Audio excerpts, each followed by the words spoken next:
And for a long time, for about a month, I'm considered to be this pedophile.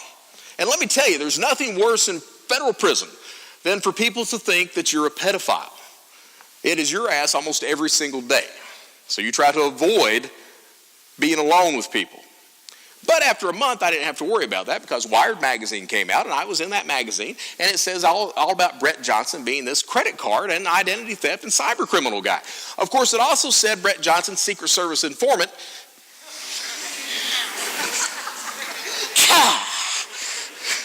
So I didn't have to worry about being a pedophile, just a snitch.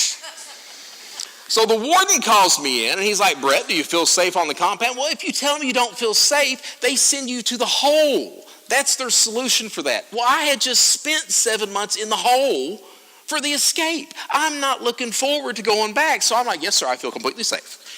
So they then try to seize all the magazines from the compound. It's almost impossible to do that. I think everything's fine. One day I walk into the barracks, because that's what it is in Big Spring. Everyone's in barracks. I walk into the barracks. Nick Sandifer is laying in his bunk with a copy of the magazine, opened. And I'm like, oh, man.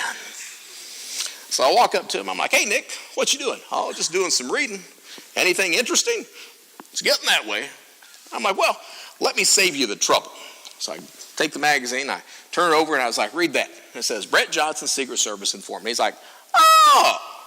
I was like, do we have a problem? And he was like, well, did you tell on anybody that's in here? And I was like, no. And he was like, well, until someone gets here that you snitched on, we don't have a problem. And oh, by the way, could you talk to a couple of guys that I know? So, in federal prison, you have to have a job. They make everyone work. Doesn't matter what you do, but you got to work. So, Brett Johnson gets a job in education, teaching a book club literature class. And it turns out that all the Aryans sign up for this book club literature class. Do we do any reading? Absolutely not. What we do is, to keep my ass from being beaten, I teach them fraud. Tax fraud, credit card fraud, anything they seem to want to know. I'm all about helping you guys. Let me help you. Help me help you. And I stayed safe that way. But when I went in, I had planned my entire idea and blueprint for the future was to get out and commit the exact same crimes again. I had no doubt about that. That's what I wanted to do. I figured I could get out, engage in tax fraud again, pull out. I was still in $160,000 a week at one point. I was like, it won't take long to recoup everything that I've lost. Let's do that. That's one of the reasons I escaped. Figured, why wait? So they sent me to Texas. And prison is not as bad as you would think it would be. It's basically kindergarten with some dangerous 3rd and 4th graders with knives. Okay? That's really what it is. I mean, you do get to see some violence. You know, you get to see people beaten with locks. I saw 2 people killed, stuff like that. But that was not what got me to the mindset of not wanting to commit crime. What got it was I was away from my family and friends and loved ones, and I could not contact them, and I had every single day to sit there and contemplate the damage that I did to the people I knew and people I'd never even met.